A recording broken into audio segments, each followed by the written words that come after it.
দুর্দান্ত ইন্টারেস্টিং বিষয়টা নিয়ে কথা বলবো এবারে। এতদিন পর্যন্ত যেটা শেখা হয়েছে তার পরের পরবর্তীকালে ব্যাপার সেটা হচ্ছে একটা কোম্পানিকে নিয়ে কেস স্টাডি হচ্ছে স্যাকসফট লিমিটেড। স্যাকসফট লিমিটেডের খুব গুরুত্বপূর্ণ কতগুলো পয়েন্টকে নিয়ে আজকে কিন্তু অ্যানালাইসিস করতে চলেছি।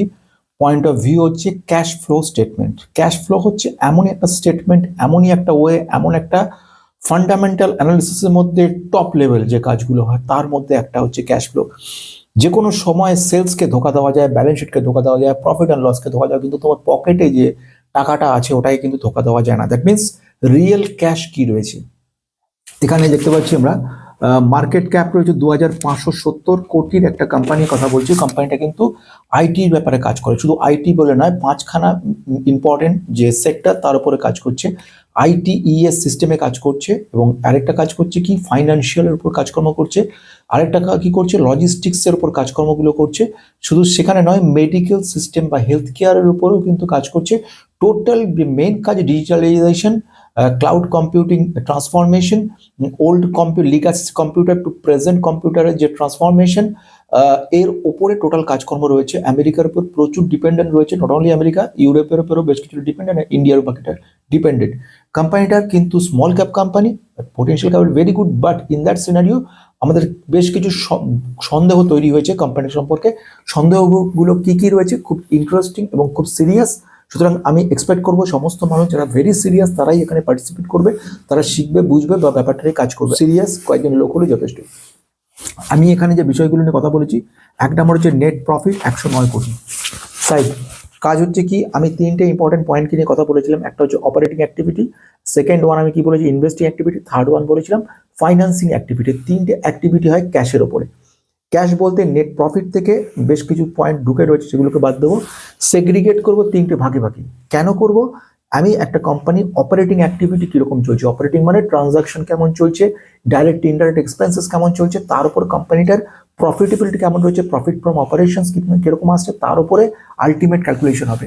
আমরা ক্যাশ ফ্রম অপারেটিং অ্যাক্টিভিটিস মধ্যে যদি দেখি, সেখানে দেখতে পাচ্ছি প্রেজেন্ট 2025 সালে দেখছি 111 কোটি, 2024 সালে দেখছি 117 এবং 2023 দেখেছি 84 কোটি। তাহলে এটা ক্যাশ ফ্রম অপারেটিং পেয়ে গেলাম, কিন্তু এটা দিয়ে কিছু হবে না, আরও কথা আছে। সেকেন্ড হচ্ছে ক্যাশ ফ্রম ইনভেস্টমেন্ট অ্যাক্টিভিটি বা আইএ।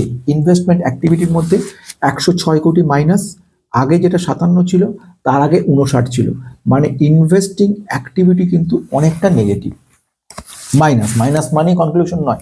থার্ড ওয়ান কি ফাইন্যান্সিং অ্যাক্টিভিটি বা এফএ। এই যে ফাইন্যান্সিং অ্যাক্টিভিটি এর মধ্যে কি রয়েছে, এবারে দেখলাম এবছরে 21 কোটি পজিটিভ দেখলাম। এটা আগের বারেও নেগেটিভ ছিল, তার আগের বারেও নেগেটিভ ছিল।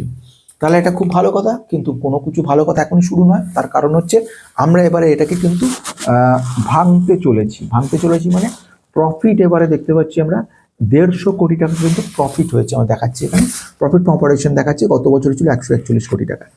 রিসিভেবলস কিন্তু এবারে 32 দেখছি, গতবারে ছিল 46। যারা আগের ভিডিও দুটো ফলো করেছো তারা বুঝতেই পারছো যে রিসিভেবলস কিন্তু কমেছে। রিসিভেবলস কমা ভালো না খারাপ নিজেরা জানো। পেয়েবলস হচ্ছে 5 কোটি, আগে ছিল প্লাস 10 কোটি, এখন হয়েছে -5 কোটি, আগে ছিল 10 কোটি, অর্থাৎ পজিটিভ 10 কোটি। অর্থাৎ পেয়েবল মানে কি সাপ্লায়ারদের সঙ্গে যে ধার দেনা হয়েছে তার পরিমাণটা বোঝা যাচ্ছে এই দিয়ে। প্লাস মানে কথার অর্থ হচ্ছে বেশি, মাইনাস কথার অর্থ হচ্ছে অতিরিক্ত, অর্থাৎ পেয়েবলস কিছু নেই, বোঝা যাচ্ছে। এবারে ক্যাপিটাল চেঞ্জেস বলতে আমি আগের দিন যেটা করেছিলাম সেটা কি আপনাদের মনে আছে? তো একবার দেখে নেবেন অসুবিধা হলে। 8 কোটি যেটা ছিল গতবার 24 সালে, এবারে সে চেঞ্জেস হচ্ছে 1 কোটি। ট্যাক্স দিতে হয়েছে প্রায় 40 কোটি টাকা মতো।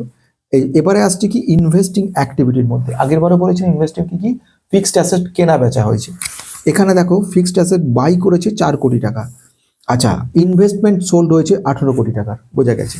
এবার আমি আসবো কি ফাইন্যান্সিং অ্যাক্টিভিটি, তার মধ্যে কি ডিভিডেন্ড পেমেন্ট আছে, লোন রিপেমেন্ট আছে, এগুলো হচ্ছে ফাইন্যান্স, বা লোন নিয়েছে নতুন কিনা, কিছু লোন পেমেন্ট করেছে কিনা। তাহলে এখানে কি করেছে, রিপেমেন্ট করেছে 10 কোটি, is a very good sign. Repayment যতই সুবিধা। ডিভিডেন্ডের জন্য 9 কোটি টাকা পেমেন্ট করেছে, ডিভিডেন্ড কোম্পানিটা ভালো দেয়। এছাড়া কি করেছে, সুতরাং এই দুটোই এর মধ্যে পড়ছে। তাহলে আমরা কি পেলাম, এক নাম্বার আমরা পেলাম সেটা হচ্ছে অপারেটিং অ্যাক্টিভিটিতে কি পেলাম আমরা পেলাম 111। আমরা কি পেলাম, নেক্সট ওয়ান রয়েছে সেটা হচ্ছে 106 কোটি। 106 কোটি আমরা কি পেলাম, 106 কোটি আমরা এখানে ইনভেস্টিং অ্যাক্টিভিটি দেখলাম, অর্থাৎ ইনভেস্টিং অ্যাক্টিভিটি 106 পেলাম। আর আমরা যাকে বলছি ফাইন্যান্সিং অ্যাক্টিভিটি মানে FA, সেটা পেলাম কত, 21 কোটি।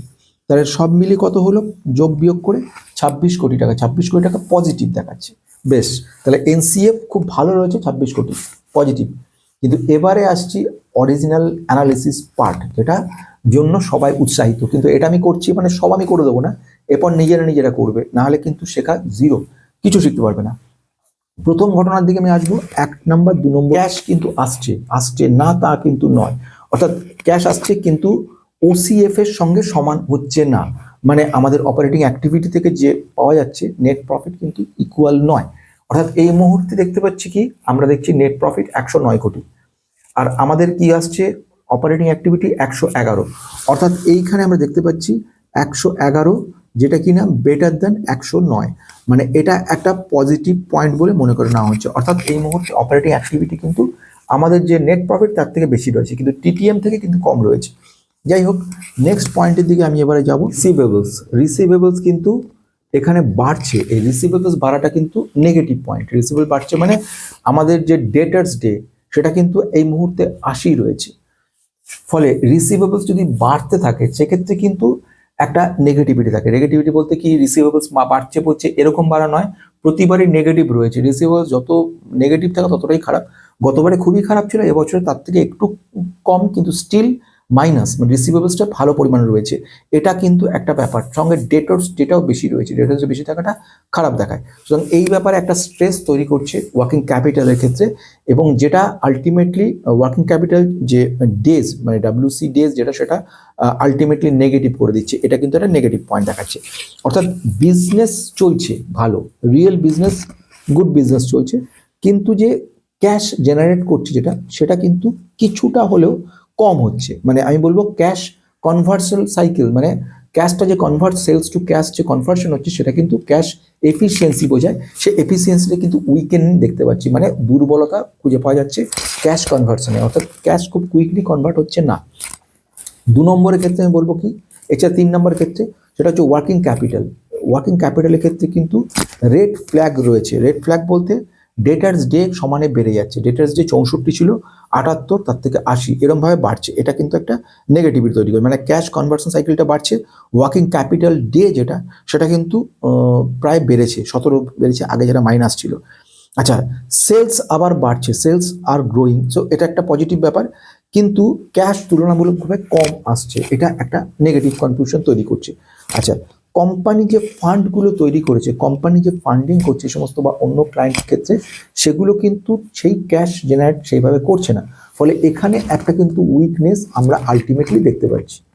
আমাদের যে নেক্সট যে পয়েন্টের দিকে আসছে, সেখানে আমরা দেখলাম ক্যাশ জেনারেশন ব্যাপারটা কম থাকার জন্য ক্লায়েন্টের দিক থেকে কিছু অব্লিগেশন তৈরি হচ্ছে। ক্লায়েন্ট অব্লিগেশন কথার অর্থ হচ্ছে যে প্রজেক্টগুলো দেওয়া হয়েছে সেগুলোর রেসপন্সটা আসেনি, সেগুলোর রিটার্নটা আসেনি, সেগুলোর ক্যাশ কনভার্সনটা হয়নি, অর্থাৎ প্রজেক্ট ডেলিভারি হয়েছে কিন্তু তার থেকে যে আউটপুট, তার থেকে তারা তারপরে মানে একটা কোম্পানি বলছে আপনি আমাকে এই প্রজেক্টটা বানিয়ে দিন, তারপরে এত টাকা আপনাকে দেবো।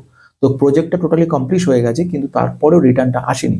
রিটার্নটা না আসার কারণের জন্য কিন্তু কোম্পানির ক্ষেত্রে এটা একটা উইকনেস ক্রিয়েট করেছে, এবং যার ফলে লং রানে যদি চলতে থাকে তাহলে কিন্তু অবস্থা খারাপ হবে।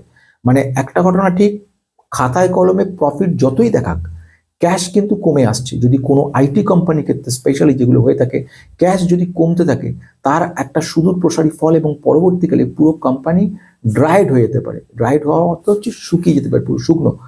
ব্যালেন্স শিট সুন্দর থাকবে কিন্তু আলটিমেটলি শুকিয়ে যাবে। অর্থাৎ ক্যাশ আগে ইন্ডিকেট করবে যে অবস্থা খারাপ আসছে, তারপরে তার ইম্প্যাক্ট আমরা দেখতে পারবো ব্যালেন্স শিটে। সুতরাং ক্যাশ আগে চেক করবে সবকিছু, ক্যাশ ড্রাই হওয়া শুরু হওয়ার 2 বছর পরে কিন্তু আমাদের প্রফিটে গিয়ে হিট করবে, প্রফিটটা হঠাৎ করে রেজাল্টলি জিরো হয়ে যাবে, মানে নেগেটিভের দিকে চলে যাবে। সুতরাং ক্লায়েন্টের ব্যাপারটা যুক্ত রয়েছে, একটু মনোযোগী হওয়া যাবে। সেটা হচ্ছে ইনভেস্টিং অ্যাক্টিভিটির দিকে। ইনভেস্টিং অ্যাক্টিভিটির মধ্যে যে পয়েন্টটার কথা বলবো সেটা হচ্ছে, আমরা দেখতে পাচ্ছি ফিক্সড অ্যাসেটে বড় মাপের একটা জাম্প হয়েছে। অর্থাৎ আমি যদি দেখি সেখানে ইনভেস্টিং 57 কোটি থেকে 106 কোটি হয়েছে, এবং ফিক্সড অ্যাসেট যে পরিমাণ ছিল 218 কোটি, সেটা গিয়ে 533 করে জাম্প করছে। একটা বড় লেভেলের ক্যাপাসিটি এক্সপ্যানশন হতে চলেছে, কি সেটা আমি জানি না, কিন্তু বড় লেভেলে একটা এক্সপ্যানশন হতে চলেছে। যে এক্সপ্যানশনটা হওয়ার কারণের জন্য আমরা দেখতে পাচ্ছি এর একটা লং টার্ম গ্রোথ ইন্ডিকেট করছে, মানে আমাদেরকে ক্যাপাসিটি এক্সপেনশন হওয়ার মানেই হচ্ছে লং টার্মে গিয়ে আমাদেরকে একটা পজিটিভ ব্যাপার তৈরি করছে। এবং পরবর্তীকালে আমরা দেখতে পারলাম ক্যাপেক্স কিন্তু বাড়ানো হয়েছে প্রচুর পরিমাণে, অর্থাৎ যেটা আমরা সিদ্ধান্তে আসছি যে, বা যেটা আমি অনুমান করছিলাম সেটা সিদ্ধান্তে পরিণত হচ্ছে, সেটা হচ্ছে এরা প্রচুর পরিমাণে ক্যাপিটাল এক্সপেন্ডিচার করছে। কোথায় করছে, কোন কোম্পানি সেটা জানা নেই, কিন্তু হচ্ছে, এটা হয়েছে, এর মধ্যে এটা একটা দেখতে পাচ্ছি, ইন্ডিকেট করছে। নেক্সট আমি 5 নম্বর পয়েন্টের দিকে আসবো, সেটা হচ্ছে financial cash flow system. Financial cash flow বলতে এর কথা বলছি, 21 কোটি টাকা আমরা দেখতে পাচ্ছি যে একটা বড় একটা পজিটিভিটি। কিন্তু এর সঙ্গে সঙ্গে আমরা দেখতে পাচ্ছি যে সেটা হচ্ছে ডিভিডেন্ড কিন্তু 9 কোটি টাকা পেমেন্ট করা হয়েছে এবং রিপেমেন্ট হয়েছে 10, মানে 19 কোটি টাকা মতো মোটামুটি আমরা খরচ হয়েছে। এটা একটা আবার নেগেটিভ পয়েন্ট তৈরি করছে। নেগেটিভ পয়েন্ট বলতে ঋণের পরিমাণটা কিন্তু বাড়ছে, অর্থাৎ ফাইন্যান্সিয়াল ক্যাশ ফ্লো যদি দেখি আমরা দেখতে পাচ্ছি যে ডেপ্টের পরিমাণ ইনক্রিজ করছে। যদি ব্যালেন্স শিটে যাওয়া যায় দেখবো যে আমরা প্রায় 14 কোটি থেকে 75 কোটি, তারপরে 51 কোটি, এরকম একটা বড়োইংস ব্যাপারটা বেড়েছে। এটা একটা ব্যাপার। ইন্টারেস্ট কস্ট কিন্তু রাইজ করেছে, মানে 2 কোটি থেকে 10 কোটিতে পৌঁছে গেছে। ইন্টারেস্ট কস্ট বলতে আগের দিন সব বলেছি, এখানে আর বলছি না। ডিভিডেন্ড ভালো মতো পরিমাণে পেমেন্ট করেছে, প্রায় 9 কোটি টাকা মতো ডিভিডেন্ড কিন্তু আমরা পেমেন্ট করেছি কোম্পানি। মানে এইগুলো সবই একটা একটু নেগেটিভ জায়গা দেখাচ্ছে যে ঋণের পরিমাণটা বাড়ছে। এর ফলে গ্রোথ যেটা ছিল সেটা কিন্তু কিছুটা হলেও ঋণের থেকে গ্রোথ হওয়ার সম্ভাবনাটা দেখা যাচ্ছে, মানে গ্রোথ পার্টলি ফান্ডেড বাই ডেপ্ট, ঋণ থেকে। আর একটা ব্যাপার হচ্ছে এটা কিন্তু নেগেটিভ ব্যাপার নয়, যদি খুব একটা নট ডেঞ্জারাস ইয়েট বলা যেতে পারে, কিন্তু এই ট্রেন্ড যদি আগামী কিছুদিন চলতে থাকে তাহলে কিন্তু আমরা নেগেটিভিটি দেখতে পারবো। আচ্ছা, রিটার্ন অন ক্যাপিটাল এমপ্লয়েড দিয়ে যদি একটু ফান্ডামেন্টাল অ্যানালিসিস করে দেখবো যে যথেষ্ট ভালো রয়েছে, 28 মতো মোটামুটি রয়েছে। তবুও এখান থেকে এখনো পর্যন্ত গ্রোথ সেট হওয়াটার জন্য কিছুটা সময় তৈরি করতে হবে। তাহলে আমি এর থেকে কি কি জিনিস পাচ্ছি, তাহলে এখন এখান থেকে আমরা কি কি জিনিস পাচ্ছি? 1 নাম্বার হচ্ছে প্রফিট যেটা জেনারেট করছে সেটা হচ্ছে জেনুইন প্রফিট, সেটার মধ্যে কোনো ভুল ভ্রান্তি নেই, মানে যে প্রফিট হচ্ছে ক্যাশও জেনারেশন হচ্ছে, সেটাও কিন্তু খুব ভালো ব্যাপার হচ্ছে। শুধু অ্যাকাউন্টিং হচ্ছে না, মানে খাতায় কলমে দেখাচ্ছে তা নয়, সত্যি সত্যি হচ্ছে। 2 নম্বর হচ্ছে কোর বিজনেস যেটা রয়েছে সেটা কিন্তু ক্যাশ জেনারেট করছে, এটা একটা পজিটিভ ব্যাপার। 3 number return on capital employed, সেটাও কিন্তু ভালো রয়েছে, যেটা আমাদের এফিসিয়েন্সিটাকে বোঝায় যে এটা বেটার ওয়েতে কাজ করছে।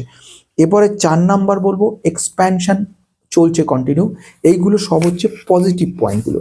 এবারে নেগেটিভ কিছু পয়েন্টের দিকে অ্যানালিসিস করে যেটা বেরোচ্ছে তার উত্তরে বলি রিসিভেবলস ইনক্রিজ করছে, যেটা আলটিমেটলি ট্রেন্ডিং করছে নেগেটিভিটি। আর 2 বছর মতো অপেক্ষা করতে হয় ব্যাপারটাকে দেখার জন্য। নেক্সট হচ্ছে ক্যাশ কনভার্সন সাইকেল যেটা হচ্ছে সেটা কিন্তু বাড়ছে, এটা বাড়াটা কিন্তু একটা ওয়ার্সেনিং ক্রিয়েশন তৈরি করছে, মানে নেগেটিভিটি তৈরি করে দিচ্ছে।